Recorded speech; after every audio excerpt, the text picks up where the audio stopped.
Hi, Martel, with Anthony Hartwig and the head coach over at Valley Christian's girls basketball program, Mr. Aaron Agresta, joining us today. Coach, how are we doing? Great. How are you guys? Oh, we're not doing too bad ourselves. Chugging along through coach interviews today. We always like to start off in the practice because that's what's currently going on. You guys got some practices under your belt. From what you've seen in practice so far, what are you liking? Yeah, absolutely. So, just to give some backstory to last season, I mean, we had some talent, but we were low numbers, high talent. I'm sorry, hold on. Back to you here. So we had low numbers team wise, but we had some senior talent on our team. So we graduated 3 starters. So that's obviously going to hurt a little bit with our team, but we have more numbers this year. A lot more young girls are playing. We've got about 11 freshmen. So we got about 20 total on the roster. So that's always good. So just looking forward to that and having the girls work hard and learn a lot. Coach, you have a couple of weeks before game one comes upon you. What's on your checklist of things you want to accomplish in practice and scrimmages before you get to game one?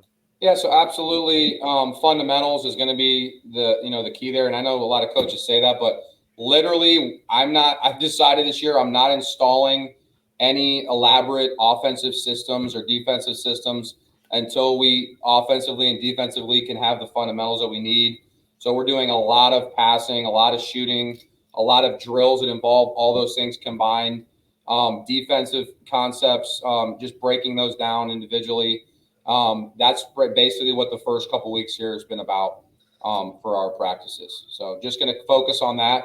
We do have a scrimmage next week, so obviously we're going to have to get some things in here in the next few days. But I'm not really worried about. I need to have us improving because there's no point in me really installing anything if we don't have those basic skills down. And I think that's something that I might have not done enough of in the past because I had a lot of talent on some of my rosters. So you get caught up into offense and defense and plays and running certain sets, and it's really not it's really useless if you don't have the fundamentals down. So I'm focusing on that first at the beginning of the year. Hey, you wouldn't be a good coach if you weren't trying to get better and having that learning curve every season, right? Let's talk about the. Yeah, no doubt. Let's talk about the team a little bit, though, Coach, and some of the players we can expect to see on the floor this year for the Eagles. Yeah, so we have 2 returning seniors, 1 returning senior starter. That's Foyon Levy. She's a senior guard for us. She started last year. She's a super hard worker. She's played for me for 4 years now. So she's someone who's going to be a leader for us on and off the court. She wasn't a high volume scorer in the past. So I'm not sure if you're going to see her drop 20 points a game on a regular basis, but she's someone who's going to lead us and be a starter for us on the court. We have another returning senior, Kaylin Spires. She's been off and on over the years with her playing basketball, but she's back and she's decided to make the commitment this year. So we're excited to have her on the team. A couple of our junior players who didn't play, they played more JV last year, but they're going to step up into a role this year. One of them is Nevaeh Williams. She's a power forward for us / center. She's one of our posts inside. She has a lot of potential ability to be a good player for us, scoring wise and defensively. So she's going to get a lot more reps. I do have a returning sophomore guard starter, Ashley Gonzalez. She played some point and some 2 guard for me last year. She's super quick. Super great on defense with her hands and getting in passing lanes. And like I said, she's fast, so she gets a lot of fast break layups and she can drive to the hoop real well. She's a smaller player, so she's not going to be jumping over anybody for rebounds and stuff, but she does all the little intangibles well, and she's one of our scorers as well due to those.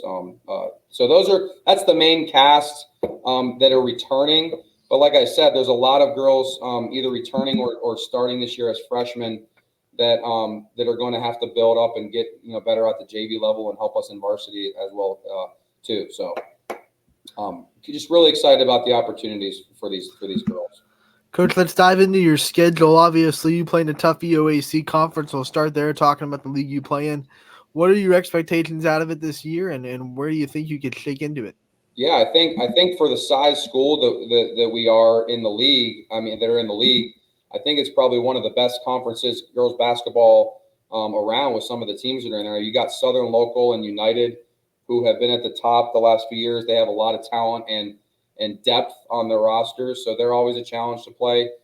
You've got Columbiana, who's been neck and neck with those schools over the past couple years. That coach does a good job over there with them every season, and they're kind of like, it's almost like it's system oriented. Like no matter who comes through his system is doing what he wants and is playing aggressively on defense and running his systems well.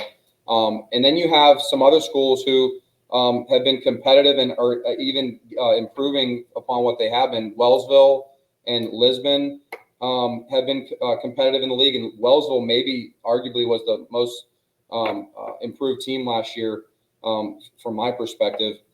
And they've got a new head coach, Bug, that was coaching the boys at Wellsville, who they've won the league the past couple of years. So he's coaching the girls now. So I know they're going to be even more improved, and he's probably going to get some girls out that weren't playing last year too. So, and I'm probably forgetting some schools, but it's a competitive league, and we're glad to be in it with the size that we are, and just hoping to compete. And competition's good. I mean, I think a lot of people shy away from competition and shy away from teams that are talented, and there's good and bad reasons for that, but I think we play in a good league, and I respect all the teams that are in there, and it's going to be fun.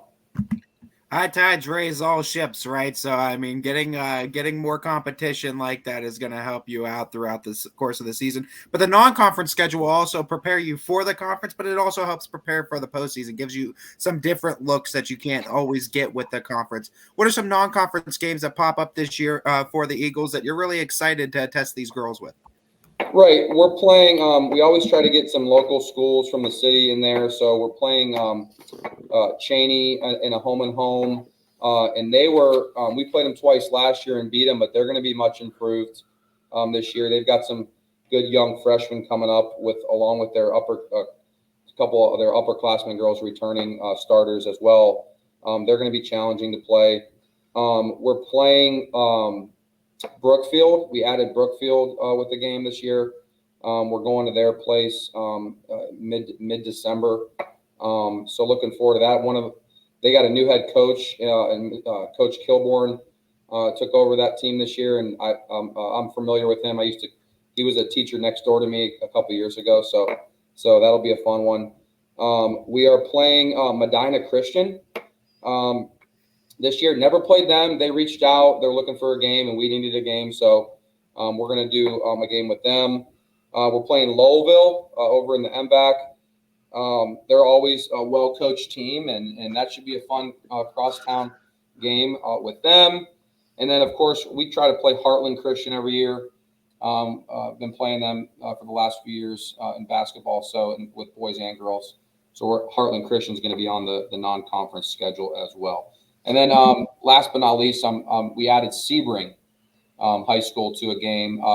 My father is the head coach over there for the girls, so that was a kind of easy one to jump on the schedule there. So we're going to go to them later in February. So man, that's family rights. That's Shakespearean on a little bit. We've coached together, and now we're going to coach against each other. So now the student has become the master. Yeah. Coach, when you think about the staff that you've put together and the people that have your back and help you build this Valley Christian program to what it is, I want to give you the time to give them a highlight because we know they deserve a lot of the credit. Oh, for sure. Obviously, I always give credit to my administration and my athletic directors. Dolph Carroll, who you guys know, he's the head boys basketball coach. He's been here for a long time, and I'm an alumni. He came in. I graduated in 2006. He came in 2007. So he's been here for a long time. I've been working with him for the past 5 years, and he does a tremendous job of preparing our athletics in all sports, but also supporting me when I need it in basketball and also in football because I'm an assistant in football as well. So, and then John Pecchia, who is also an alum of Valley Christian. He is the assistant athletic director and assistant boys coach as well for basketball. So he's always interacting with me and communicating, and we're working together. So those two. And then Chris Holzel, who's our principal, she does a tremendous job just in the school and around the school of supporting us. So always want to give them thanks and credit. And then my staff was a little different this year with me. I hired a new assistant this year. Her name is Julie Ostalosh. She actually was an assistant over at Fitch, JV coach over at Fitch a couple years ago. She's been a head junior high coach at Crestview with their 8th grade program in the past. She was my junior high coach last year, and I really, really liked her coming in. She has a lot of knowledge for the game. She does really well with the girls, so I brought her in as my assistant coach this year to coach the JVs with me. So she's coming off of just having a baby about a week and a half ago. So she's recovering still, but today's actually her first day in the gym. She's down there with the girls right now. I hear the buzzer going off in the background. They're doing drills down there. So we're excited to have her on the roster as well with the coaching staff. So all those people are going to help me and help these girls throughout the season. I know that name, Julie Osalosh, and I can attest to that too. She's a very great name to have in your program and a very great mind as well. Sure. Coach, my final question for you, it's the theme I'm asking all coaches this year. It goes back to that love of the game because it's what got us started in it and it's what keeps us going in this game each and every season, no matter our role in it. Where'd that love of basketball start for you? Do you have an earliest memory, a pinpoint moment where the love began? I played all 3 sports and then even 4th with golf. I played football, basketball, baseball. But basketball was like this certain sports you maybe like practice or like the games or like certain things about it. But basketball was one of those sports where I liked everything about it. I liked practices. I liked the games. I liked traveling to the games on the bus. You're with your buddies all the time. You're competing. So I started playing when I was in 7th grade. Really 6th grade in middle school, and then really wasn't a great player in my younger years. And it was one of those situations where everyone matures faster than you, and then you kind of catch up to them later on. So when I got into high school and in my later years of high school, I kind of leveled out, and I was a little bit better. But I've always loved the game, all facets of it. I'm a big fan too, big Cleveland fan, Buckeyes fan. So always watching the Cavs and the Buckeyes there in basketball too. So always love basketball, all of it. Coach, we want to thank you so much for taking the time to join us today and giving us a really good preview of Valley Christian girls basketball. We wish you the best of luck this year, and we can't wait to talk to you again real soon. Ty and Anthony, thank you so much for having us. You guys do a great job of just covering all sports in the area, and if it wasn't for you guys, these students in these schools wouldn't be getting the credit they deserve. So we appreciate the work that you guys do as well. Well, we appreciate having Valley a part of the family, Coach. Thank you so much for your time, as always. Yes, absolutely. Have a good one, guys.